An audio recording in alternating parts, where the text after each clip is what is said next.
Hello बच्चों, मैं तापस कुमार सिंह। स्वागत है आप सभी का इस वीडियो में। इस वीडियो में आज हम लोग देखने वाले हैं विभाजन सूत्र। ठीक है, तो बच्चों पिछले वीडियोज में हम लोग जो है प्रश्नावली 7.1 और उसमें जो दूरी सूत्र था वो हम लोग देख चुके थे। दूरी सूत्र कैसे ज्ञात करते हैं वो भी देख चुके थे। ठीक है, अब आज हम लोग देखने वाले हैं विभाजन सूत्र। तो पहले हम लोग समझेंगे विभाजन सूत्र मतलब कि जो है इसमें निर्देशांक ज्यामिति में क्या काम है, इसका क्या होता है। ठीक है, तो बच्चों तो देखो पहले इसमें एक कोई बिंदु दिया गया है और दो बिंदु को मिलाने वाली रेखा। ठीक है, ये मान लो कि P है, ये Q है और दोनों का निर्देशांक हमें दिया गया है। सपोज कि इसमें P का निर्देशांक x1 y1 है। ठीक है, और Q का निर्देशांक जो है इसमें x2 y2 दिया गया है। ठीक है, तो P और Q को मिलाने वाली रेखा एक PQ है। अब इसमें विभाजन का मतलब क्या होता है? एक तरह से टुकड़ा करना। ठीक है, विभाजित करना। तो यहाँ पर कहीं अगर एक बिंदु हम ले लेते हैं, एक बिंदु इसमें ए ले लिए हैं। ठीक है, ये बिंदु एक ए ले लिए। तो अब देखो इसमें हम लोग को पता करना है कि जो बिंदु ए है PQ रेखा को किस अनुपात में विभाजित किया। ठीक है, सपोज कि यहाँ से यहाँ तक इसका लंबाई जो है 10 सेंटीमीटर है। सपोज यहाँ से यहाँ तक उसकी लंबाई 10 सेंटीमीटर है। अगर हम यहाँ से ले लेंगे इसको 6 सेंटीमीटर तो इधर कितना होगा 4। तो इसका मतलब हम लोग कह सकते हैं कि जो है ना 4:6 में विभाजित किया है। या फिर इसको हम लोग अगर सरल अनुपात में तोड़ेंगे तो 2:3 हो जाएगा। तो 4 और 6 कटेगा। ठीक है, तो 2:3 हो जाएगा। तो हमें पता करना है जो है ये किस अनुपात में विभाजित हुआ। ये तो हम लोग पता कर सकते हैं विभाजन सूत्र से, या फिर हम लोग ये भी पता कर सकते हैं कि जो बिंदु हम लोग यहाँ पे लिए हैं अगर हम लोग को अनुपात दिया रहे।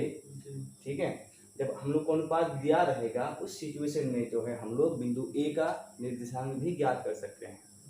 ठीक है, अगर हम लोग को अनुपात ज्ञात करना है तो हम लोग को इस बिंदु का जो है निर्देशांक दिया रहेगा।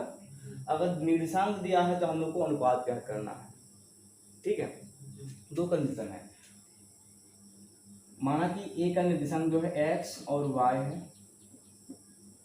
ठीक है, जब x और y दिया रहेगा तो हम लोग को अनुपात पता करना है कि ये किस अनुपात में है। ठीक है, और दूसरा कंडीशन, अगर ये दोनों का अनुपात हम लोग को दिया है इस तरह से, माना कि इसका जो अनुपात है ये m1 है, ये m2 है। ठीक है, m1 m2 दिया रहेगा तो हम लोग x और y ज्ञात कर सकते हैं। अगर x y दिया रहेगा तो हम लोग m1 m2 ज्ञात कर सकते हैं।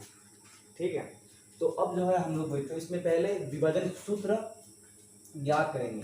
देखो यहाँ पर जो x का मान ज्ञात करना होता है तो x का मान हम लोग कैसे ज्ञात करेंगे? x बराबर, मतलब कि ये जो बिंदु है, बिंदु ए का निर्देशांक x y होगा। ठीक है, अब इसमें x का मान देखो, x का मान इस तरह से होता है m1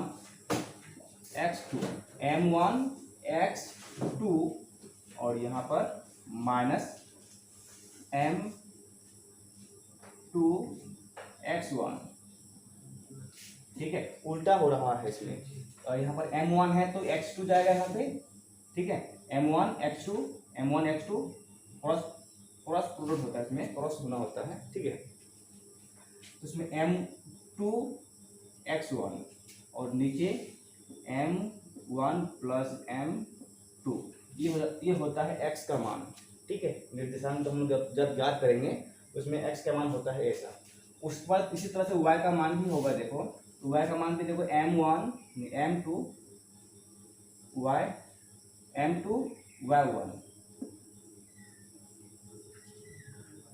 ठीक है, m2 y1 माइनस m1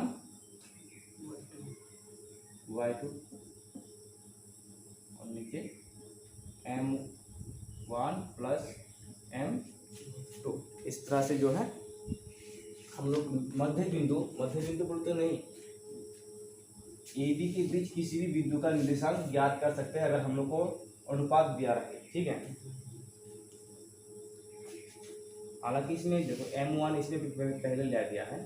ठीक है, इसमें अगर पहले m1 लेंगे तो इसमें y2 हो जाएगा, इसमें m2 और ये y1। ठीक है, तो पी क्यू के बीच में कोई भी बिंदु अगर रहे रेखा में तो उसका विभाजन, उसका मध्य बिंदु का निर्देशांक हम लोग जो है इस सूत्र से निकाल सकते हैं। ठीक है, अब हम लोग सीखने वाला ये है कि ये जो बिंदु है, ये जो सूत्र आया है, बना जो है वो कैसे बना है, हम लोग वो निकालना सीखेंगे। ठीक है, अभी तो फिलहाल हम लोग जो है इसमें बिंदु ए का निर्देशांक का सूत्र देखें, जिसको हम लोग विभाजन सूत्र कहते हैं। विभाजन सूत्र मतलब कि जब किसी रेखा को ये किसी अनुपात में विभाजित करता है। ठीक है, तो अब जो है हम लोग देखेंगे विभाजन सूत्र कैसे ज्ञात करते हैं। ठीक है, अब यहाँ पर हम लोग कोई काटते तल ले लेते हैं।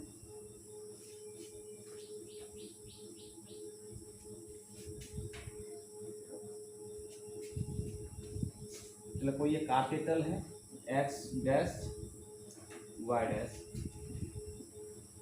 x और ये y। ठीक है, यहाँ पर कोई बिंदु है a,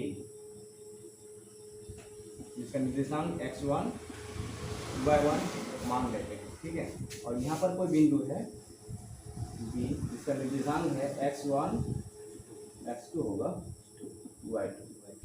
ठीक है, और दोनों को मिलाने वाले रेखा ए बी है, दोनों को मिलाने वाले रेखा ए बी। ठीक है, तो यहाँ हम लोग देखें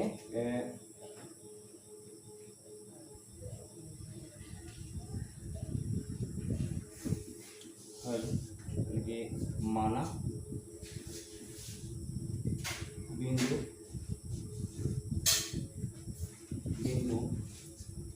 ए का निर्देशांक x1 y1 एवं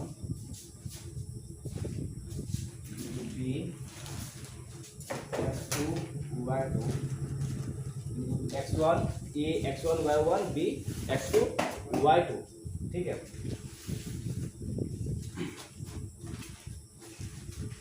को क्या कहते हैं, बिंदु को बिंदु P जो इसका हम लोग निर्देशांक मान लेते हैं x और y। ठीक है, निर्देशांक x y, बिंदु P M1 और M2 में विभाजित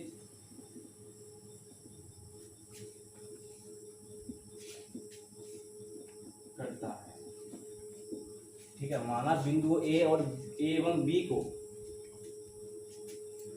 ए बिंदु ए और बी एवं बी से बनने वाली रेखा करना चाहिए था इसमें। ठीक है, ऐसा कर देते हैं, से बड़े रेखा को बिंदु P एक्स वाई M1 अनुपात M2 में विभाजित करता है। ठीक है, अब हम लोग बीच में कहीं पर बिंदु P लिए हैं, तो यहाँ पर कोई बिंदु ले लेते हैं P। ठीक है, और AP का जो मान है वो क्या हो जाएगा M1, और इसमें जो PB दूसरा अनुपात क्या है इसमें M2। ठीक है, मतलब यहाँ से यहाँ तक की दूरी कितना है M1 है, यहाँ से यहाँ तक कितना है M2 है।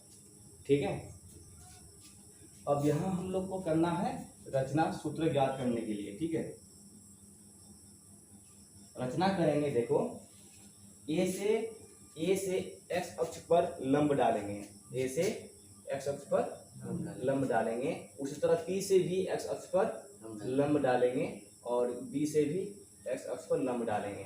ठीक है, तो इसमें क्रम से 3 लंब हो गया, और यहाँ जो है ये इसको मूल बिंदु हम लोग O लिखते हैं, इसको मान लेंगे Q R S।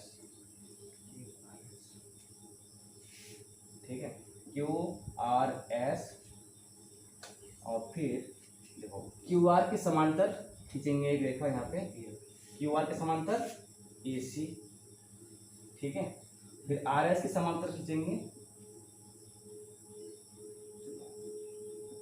इसको दे देते हैं टी। ठीक है,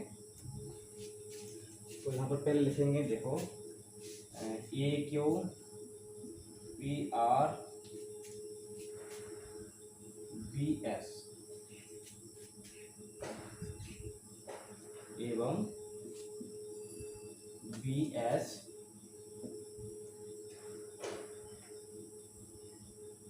एक्स अक्ष पर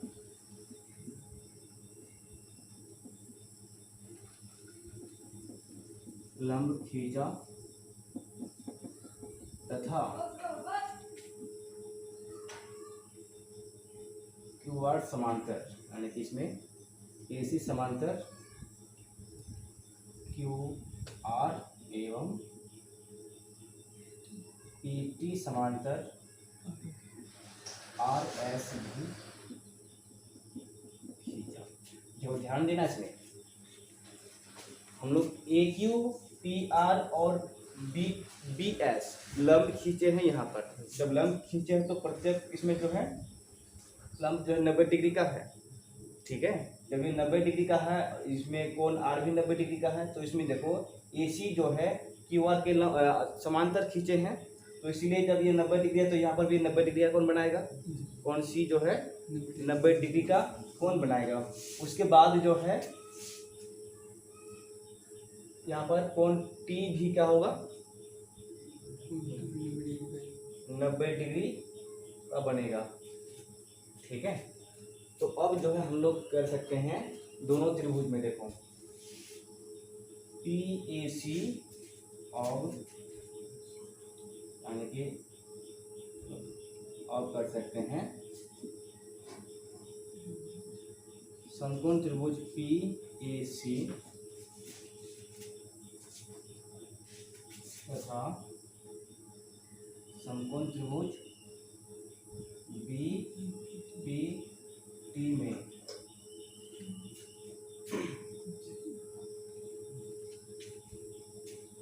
देखो कोण सी और कोण टी तो बराबर है। ठीक है,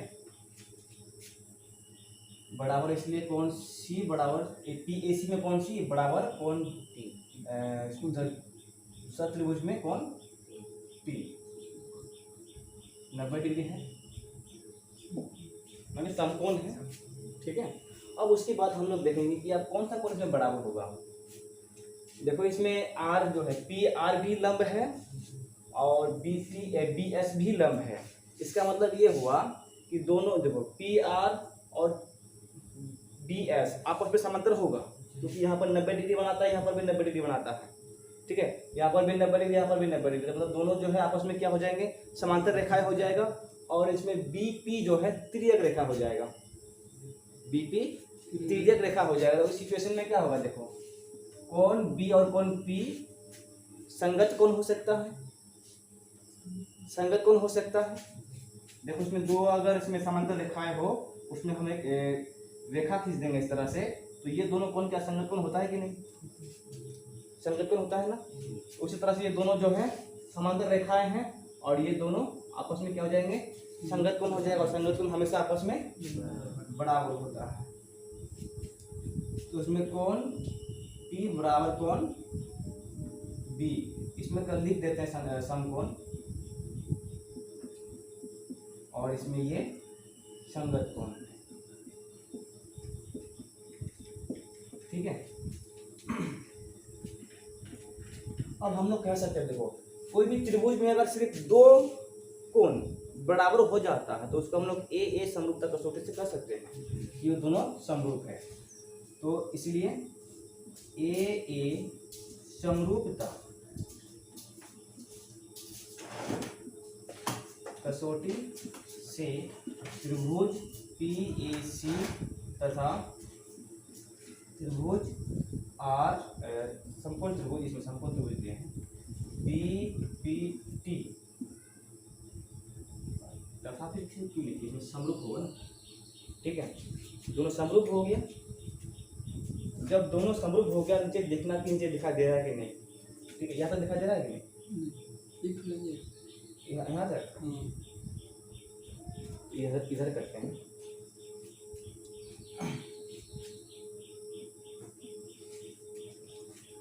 जब दोनों त्रिभुज समरूप हो जाता है यहाँ, तो दोनों का जो भुजाएं हैं एक ही अनुपात में होगा। हम लोग जो है ये त्रिभुज चित्र में पढ़ चुके हैं। जब दो त्रिभुज समरूप होता है तो उसका भुजाएं जो है, संगत भुजाएं एक ही अनुपात में होता है। ठीक है, तो यहाँ हम लोग देखेंगे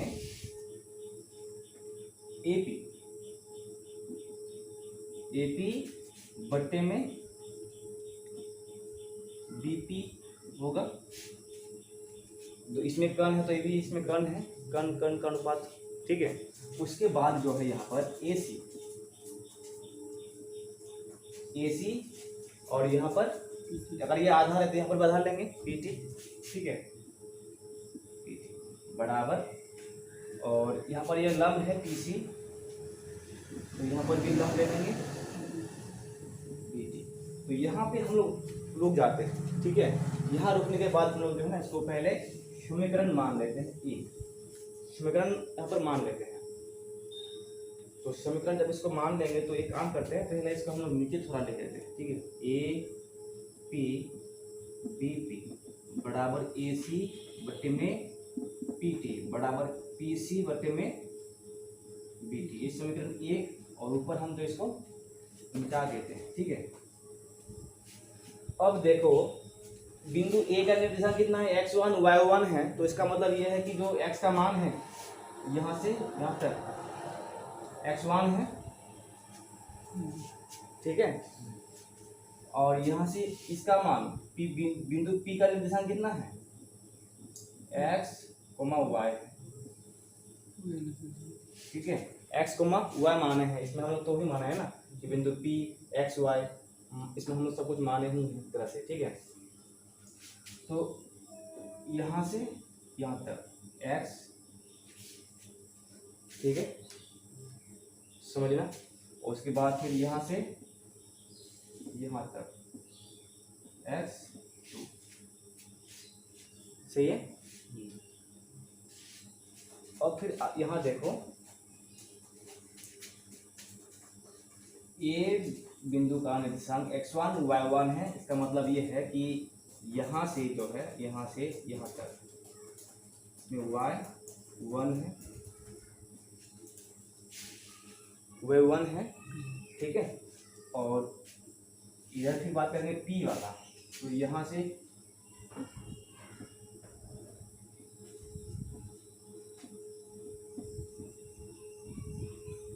x हो जाएगा P वाला में। हाँ, इसमें उधर से x नहीं उधर से y होगा, क्योंकि कोटि में हम लोग लिख रहे हैं y। ठीक है, y को कोटि कहते हैं। तो फिर B बिंदु का यहाँ से यहाँ तक अगर पता करेंगे तो कितना है y2। ठीक है, y2। ये तो मतलब कि मोटा मोटा दिया गया है, लेकिन हम लोग को जरूरत क्या है, यहाँ पर तो हम लोग लिखे हैं ना AP और BP, ये सब जरूरत है हम लोग को। AP और BP तो हम लोग को हालांकि दिया है, पहले हम लोग मान चुके हैं, M1 और M2 है। ठीक है, तो उसके बाद AC और PT चाहिए, AC और PT चाहिए, फिर PC, इसमें L के जैसा लग रहा है ये, इसमें चाहिए अब PC और BT भी चाहिए। ठीक है, तो देखो जब यहाँ से यहाँ तक कितना है x है, और यहाँ से यहाँ तक x1 है। अगर x यहाँ से पूरा ये x है, x में से x1 माइनस कर देंगे तो कितना बचेगा इसमें, यहाँ से यहाँ तक x माइनस x1 होगा कि नहीं होगा।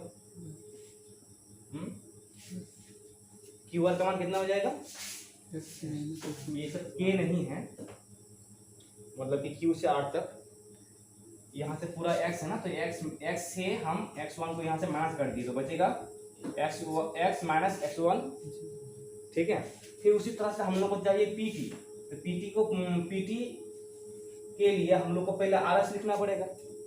देखो RS यहाँ से s तक देखेंगे तो s का मान कितना है, s तक x का मान x2 है, x अक्ष में इसका मान है x2, और r से कितना है x। अब फिर यहाँ से तो ये क्या हो जाएगा, x2 से माइनस करेंगे एक्स को, तब जाके जो क्या हो जाएगा हम लोग को आर एस। ठीक है, समझ में आ रहा है ना। और फिर हम लोग को चाहिए और पी सी, इधर पी सी और बी टी। देखो ए सी और पी टी हम लोग तो ज्ञात कर लिए, क्योंकि उसमें क्यू आर और ये तो दोनों बराबर है ना, है। तो चाहिए अब हम लोग को ए पी सी। तो यहाँ देखो आप पी सी के लिए, क्योंकि यहाँ तक कितना है y, यहाँ तक कितना है y, यानी कि पी आर पूरा y है और सी आर कितना है x y वन। यहाँ से y1 है, यहाँ से पूरा y है। तो इसका मतलब है कि अगर हम लोग y से y1 को माइनस कर देंगे तो जो बचेगा वही हो जाएगा पी सी। ठीक है, मतलब पी आर से सी आर को माइनस कर देंगे तो जितना बचेगा वही होगा पी सी का मान। तो इसमें माइनस करेंगे पी आर से, पी आर का मान कितना है, पी आर का मान है y, और इसमें सी आर का मान है y1। ठीक है, वो सिर्फ यहाँ से यहाँ तक है। ठीक है, उसके बाद फिर अब बी टी देखेंगे, बी एस कितना है y2, बी एस y2 है।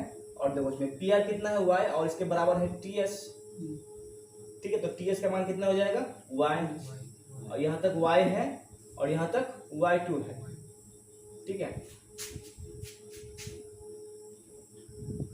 तो यहाँ से यहाँ तक हो जाएगा, बड़ा कौन है y2 है ना, y2 से माइनस कर देंगे y1, नहीं y1 नहीं है, सिर्फ y है। तो हम लोग को अब जो जो चाहिए था x minus x1, x2 minus x, y minus y1, y2 minus y, सब हम लोग को मिल गया है। ठीक है, तो पहले तुम लोग को हम कहेंगे कि तुम लोग इसको उतारो। ठीक है, पूरा नोट कर लो, उसके बाद हम लोग फिर आगे देखते हैं। पीटी किसके बराबर है, आर एस के बराबर है। देखो पीटी आर एस के बराबर है, इसमें आर एस का मान कितना है x2 minus x1, R S x2 minus x। ठीक है, और फिर उसके बाद जो है पीसी बराबर, देखो पीसी बराबर कितना है, पीसी जो है यहाँ पर ऐसे हम लोग लिख सकते हैं, या फिर अगर इसमें हम लोग ये दिखाना चाहेंगे तो ये भी दिखा सकते हैं। तो क्यू आर जो है ना, Q R O R minus O Q था। ठीक है, तो ओ आर का मान कितना था, ओ आर का मान x और ओ क्यू का मान x1, ऐसे दिखा सकते हैं ताने से। ठीक है, उसके बाद आर एस भी, आर एस ओ एस का मान कितना है, और ये इधर ओ आर। ठीक है, ओ एस का मान आप बताओ x2 माइनस इसमें। ठीक है, उसी तरह हम लोग देखो पीसी ज्ञात करना है। इसमें पीसी ज्ञात करेंगे तो उसमें देखो पीसी बराबर क्या होगा, पीसी बराबर P R minus C R होगा ना भाई। पीसी बराबर P R minus C R. तो पी आर का मान है इसमें y, और सी आर का मान है y1। ठीक है, फिर ऊपर जो है बीटी बराबर, देखो बीटी का उसमें पहले बी एस माइनस पूरा क्या है, पूरा बी एस है जिसका मान इसमें y2 लिखे हैं, और इसमें पी आर किसके बराबर है, टी एस के बराबर है। मतलब इसमें ए क्यू जो है सी आर के बराबर है। ठीक है ना, इसमें हम लोग डायरेक्टली ए क्यूब में हम लोग सी आर ले दिया डायरेक्ट इसमें, ये ध्यान रखना। और इसमें जो है डायरेक्टली लिखेंगे टी एस। तो टी एस का मान कितना है y2, और टी एस का मान है, तो टी एस बराबर है पी आर का, और पी आर का मान है y। ठीक है, और फिर जो है एवं और हम लोग अनुपात की बात करेंगे। जैसे इसमें पी का मान कितना है m1 तथा बी का मान m2। सब का मान हम लोग को भी मिल गया। यहाँ पर इस समीकरण में जितना कुछ है सब का हम लोग वैल्यू इसमें लिख चुके हैं। अब इन मानों को समीकरण 1 में रखने पर, अब यानी कि समीकरण, इसलिए इन मानों को समीकरण 1 में रखने पर, इन सभी मान को हम समीकरण 1 में रखेंगे। ठीक है, तो बताओ AC का मान कितना है m1, BT का मान m2, AC का मान कितना है x माइनस x1, और इसमें PT का मान कितना है x2 माइनस x1। ठीक है, PT का मान x2 माइनस x1, यहाँ पर PT था ना, अच्छा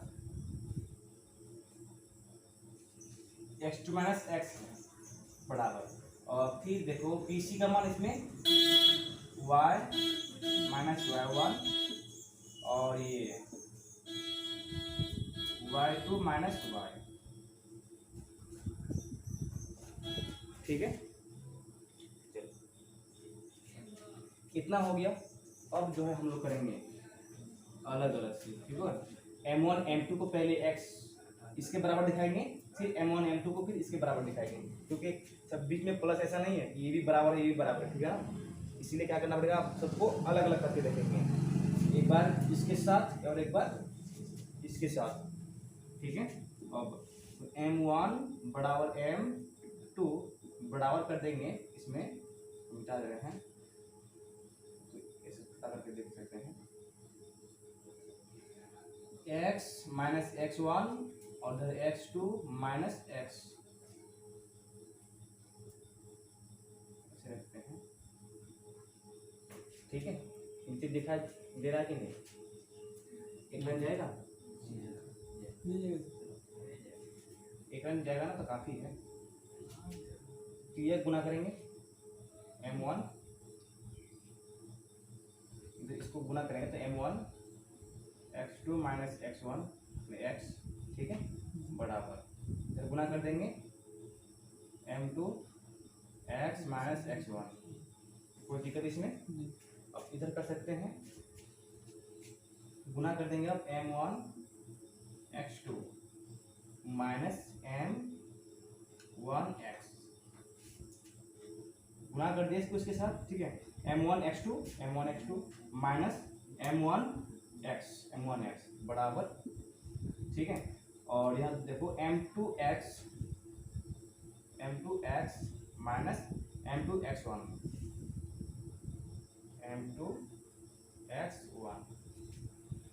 ठीक है, और फिर यहाँ पर m1 x2, और यहाँ पर ऐसा है तो m2 x1 को इधर कर लेंगे, माइनस में से रह के प्लस में m2 x1।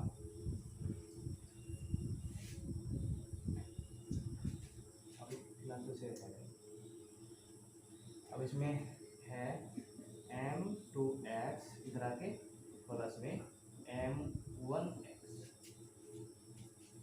ठीक है, उस समय जो है ना हम शायद माइनस में देखे इस तरह से m1 x2 और माइनस में देख सकते m2 x1। ठीक है, m1 प्लस m2 इस तरह से लिखने लगता है, x का मान और y का मान भी प्लस माइनस में देते हैं। ठीक है, क्योंकि इसमें प्लस होगा। ठीक है, तो अब जो है देखो यहाँ पे, तो ये जैसा है वैसे रहेगा m1 x2 plus m2 x1। यहाँ आप देखो दोनों में देखो x तो समान है ना, x तो कॉमन है दोनों में, उभयनिष्ठ है, इसको हम कॉमन निकल के बाहर ले सकते हैं। इसमें m2 प्लस m1 और बाहर में हो जाएगा x। ठीक है, अब जो है हम समीकरण को मिटा सकते हैं, और नीचे ये दिखाई दे रहा है ना, ये दिखाई दे रहा है नीचे की ओर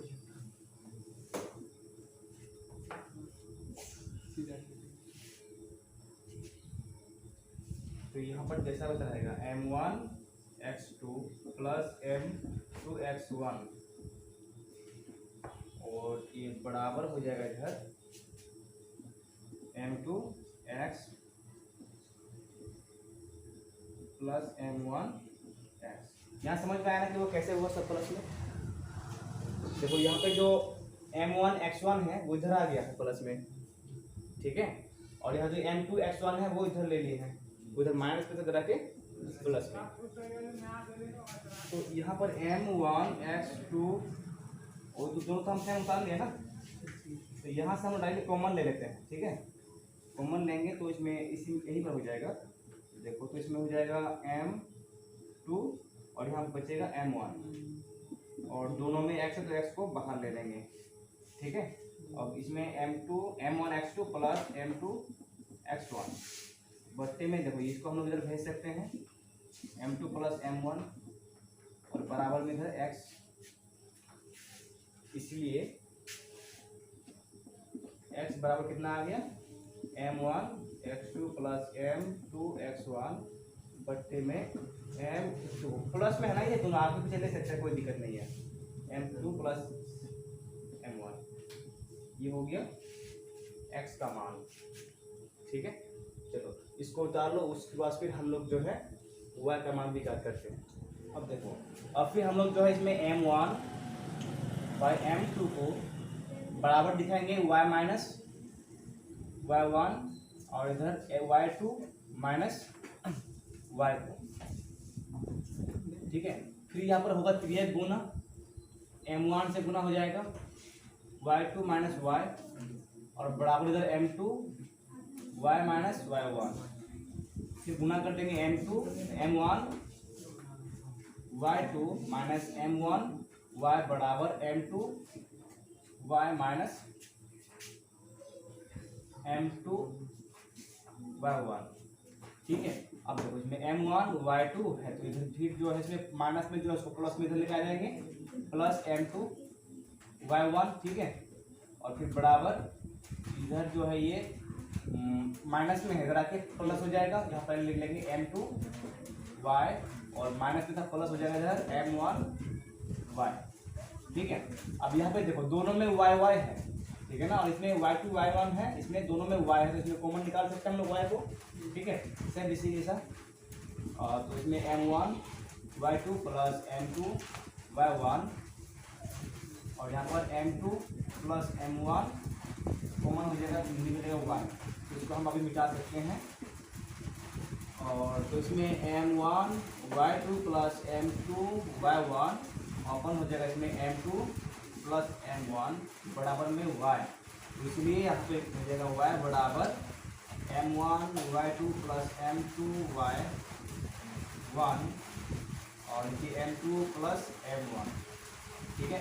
ये हो गया y का मान। अतः बिंदु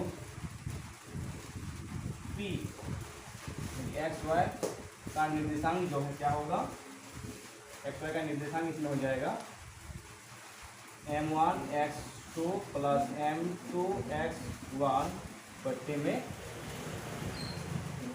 m2 plus m1 coma m1 y2 plus m2 y1 बट्टे में m2 प्लस m1, ठीक है। ये हो जाएगा किसी भी रेखा के मध्य बिंदु में बीच में कोई और बिंदु है ए बी, बीच में अगर कोई बिंदु P है तो उसका निर्देशांक हम लोग इस सूत्र से निकाल सकते हैं, ठीक है। अब जो है दो कंडीशंस है, दोनों कंडीशंस को भी देख लेते हैं, ठीक है।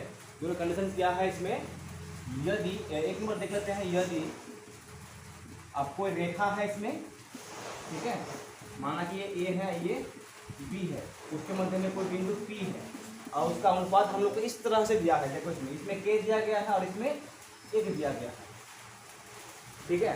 इसमें K दिया हुआ है, इसमें 1, मतलब क्या है कि इसमें यदि m1 अनुपात m2 दिया है इस तरह से K अनुपात 1 इस तरह से हमें दिया है, तो इसमें m1 का मान K m2 का मान 1 है, तब क्या होगा सूत्र देखो, तब जो है बिंदु P का निर्देशांक एक्स वाई बराबर जो है देखो m1 का मान हम क्या रखेंगे K रखेंगे और इसमें x2 प्लस, क्या ध्यान से समझना, ठीक है ना, तो m2 का मान कितना है 1, तो 1 तो गुना के उतना ही रहेगा, फिर x1 बचेगा, हम डायरेक्टली कर रहे हैं, ठीक है।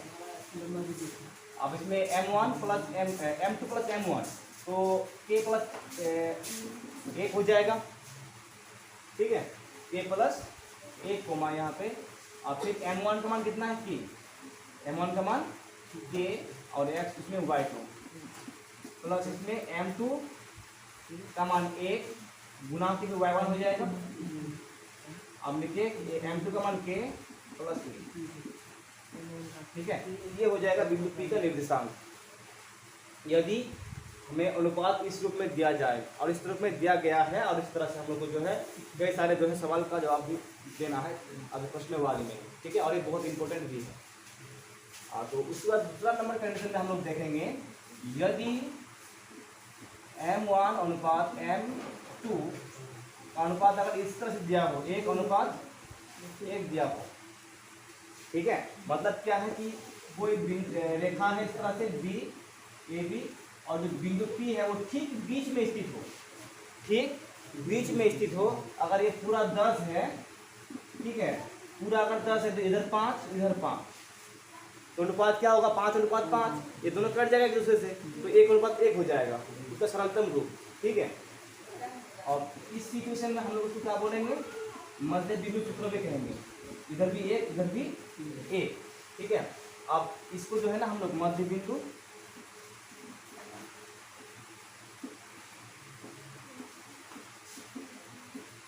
सूत्र भी सूत्र,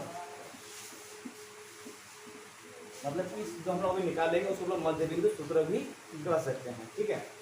तो अब बिंदु P का निर्देशांक x y क्या होगा, x का मान m1 x2 plus m2 x1 होता है, तो हम लोग के पास m1 और m2 दोनों का मान 1 1 दिया हुआ है, ठीक है। और तो इसमें लेना पड़ेगा, हाँ, तो इसके बाद जो है m1 का मान कितना होगा 1 और गुना होके x2, अब इसमें m2 का मान भी 1 और गुना के x1, और नीचे m2 प्लस m1 1 प्लस 1 मिलके कितना हो जाएगा, अरे m1 का मान भी m2 का मान भी 1 है और m1 का मान भी 1 है, दोनों मिलके 2, इसमें 2 लिख सकते करेंगे, ठीक है। अब फिर इसमें m1 का मान 1 और इसमें y2 गुना के y2 होगा, प्लस इसमें y1 और नीचे फिर 1 और 1 मिलके 2, ठीक है। तो इसको हम लोग कहेंगे मध्य बिंदु सूत्र, विभाजन का मध्य बिंदु सूत्र, और ये हो गया विभाजन सूत्र। विभाजन सूत्र यदि अनुपात हम लोग को इस रूप में दिया जाए तो हम लोग इसका प्रयोग कर सकते हैं, अगर अनुपात बराबर है यानी कि 1 अनुपात 1 है तो हम लोग डायरेक्टली इसका प्रयोग कर सकते हैं। अगर ये दोनों ही तुम लोग को याद नहीं रहे कोई दिक्कत नहीं है, हम लोग इसका प्रयोग करके ही सब निकाल सकते हैं, ठीक है।